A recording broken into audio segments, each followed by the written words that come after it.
আমি নাম বলবো না, নাম বললে হয়তো চাকরি থাকবে না, কারণ মবাতঙ্ক এখনো আছে। হ্যাঁ, বাসায় যেতে হবে তো টকশো শেষ করে।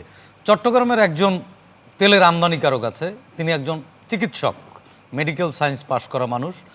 তিনি চাকরির শুরুতে বাইং হাউসে চাকরি করতেন, এরপরে গার্মেন্টসে চাকরি করছেন, এরপরে তেলের ব্যবসায় নামছেন 2009 সালে। ওই আওয়ামী ক্ষমতাসীনদের ব্লকের মধ্যে থেকে তিনি তেলের ব্যবসা একতরফাভাবে নিয়ন্ত্রণ করা শুরু করেছেন। এবং আজকে সর্বশেষ আজকের দিন পর্যন্ত যেই পরিমাণ তেলের আমদানির অনুমোদন সরকার দিয়েছে তার 80% তার কোম্পানির নামে আজ পর্যন্ত বাতিল হয়েছে। আপনি শস্যের মধ্যে ভূত খোঁজেন কেন? ভূত তো আপনি পালতেছেন বাড়িতে, শস্য ক্ষেত পর্যন্ত যাওয়া লাগছে না। আপনি এই যে 80% ইম্পোর্ট, যার নামে ইম্পোর্ট অর্ডার দিয়ে রাখছেন, আমি নাম বলবো না, আবার বলছি, কারণ চট্টগ্রামের বাড়ি, ডাক্তার মানুষ, চট্টগ্রামের অনেক মন্ত্রী আছেন, সাবেক বর্তমান অনেকেই আছেন, তাদের আশ্রয় প্রশ্রয়ে যখন 80% ইম্পোর্ট অর্ডার একজনের নামে থাকে, তখন সেখানে আপনি হেওয়ার্ডিং বলেন বা যা ইচ্ছা তাই বলেন, সব কিছু একক কর্তৃত্বে, একক নেতৃত্বে নিয়ন্ত্রণ করছে।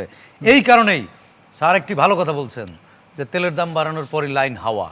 তেলের কোনো সংকট ছিল না, আজও নাই, কালকেও হবে না। মানে সংকট ছিল ব্যবস্থাপনায়, সংকট ব্যবস্থাপনায় না, সংকট ছিল দাম বাড়ানোতে, মানসিকতা। এবং আরেকটি প্রশ্ন সাইদ ভাই, যেটি আমাদের স্যার এবং আমাদের মাহফুজ ভাই এবং আমাদের হান্নান মাসুদ আলোচনা করেছিলেন, আমাদের হাবিব ভাই বললেন যে আমরা বিশ্ববিদ্যালয় নির্বাচিত ছাত্র সংসদের যারা প্রতিনিধি, তাদেরকে আমরা ছাত্রদের প্রতিনিধি হিসাবে দেখতে চাই, তাদেরকে তো আমরা নেতা হিসাবে দেখি না। কিন্তু শাহবাগের ঘটনা বলুন কিংবা আরো দু একটি ঘটনা বলুন, এই জায়গাতে কারণগুলো কি মনে হচ্ছে? কারা করছে? পিছনে ইন্ধন দিচ্ছে?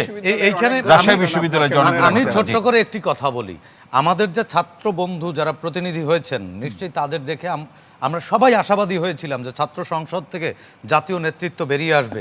হান্নান মাসুদরা ছাত্র সংসদ পায়নি, পেলে আরও বড় নেতা হতে পারত।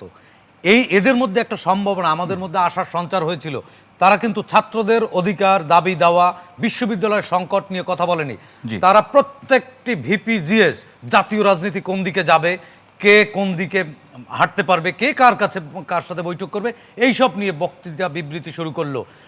মির্জা আব্বাস একজন এমপি, তাকে তো একেবারে বুলিং করে হত্যা করার কাছাকাছি নিয়ে গেল। এই ডাকসুর দু একজনের ভিপি, ওর নামটা আমি ভুলে গেছি, রিপিটেডলি এই কাজটি করেছে। ডাকসুর ভিপির কাজ কি মির্জা আব্বাসকে সবক দেয়া? ডাকসুর ভিপির কাজ কি হান্নান মাসুদ কি করবে সেটা দেখা? এটা কাজ। এই কারণে এই যে ছাত্র সংসদের নেতৃত্ব যাদের কথা আমরা আলোচনা করছি, এরা জুলাই অভ্যুত্থান পরবর্তী একটা নষ্ট প্রজন্ম। আমি এদেরকে নষ্ট প্রজন্ম বলি, কারণ এদের শব্দ চয়নে শিক্ষার মিনিমাম কোনো লেশ নেই। এরা যে ভালো ফ্যামিলিতে জন্ম নিয়েছে সেরকমও কথা কোনো কিছু নাই। এরা শিক্ষককে বিভিন্ন অঙ্গ প্রত্যঙ্গের নাম বলে গালি দেয়। এরা শাহবাগে মাইক ভাড়া করে নারীদের অঙ্গ প্রত্যঙ্গের নাম বলে এটা প্রতিবাদের ভাষা, এটা অশ্লীলতার ভাষা। প্রতিবাদ কখনো অশ্লীল হয় না। প্রতিবাদ হাবিব ভাইরাও করছে, আমরাও করেছি, শিক্ষকরাও করেছে, হান্নান মাসুদরাও তো করেছে। জুলাই গণ অভ্যুত্থানে তারা গালি দিছে? জুলাই গণ অভ্যুত্থানে কোনো গালি ছিল? একটা কোনো অঙ্গ প্রত্যঙ্গের নাম ছিল? এখন প্রতিবাদ মানেই হচ্ছে গালাগালি, যা ইচ্ছা তাই, যা মুখে আসবে তাই বলা। এর নাম বাক স্বাধীনতা না, এর নাম হচ্ছে অশ্লীলতা।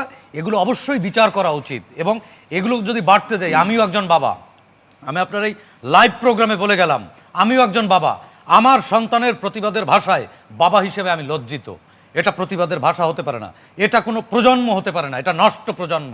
ওই রুদ্র মোহাম্মদ শহীদুল্লাহর ওই কবিতার ওই লাইনের মতো, হ্যাঁ, স্বাধীনতা এ কি তবে নষ্ট জন্ম, সেটাই ভোগ করছি।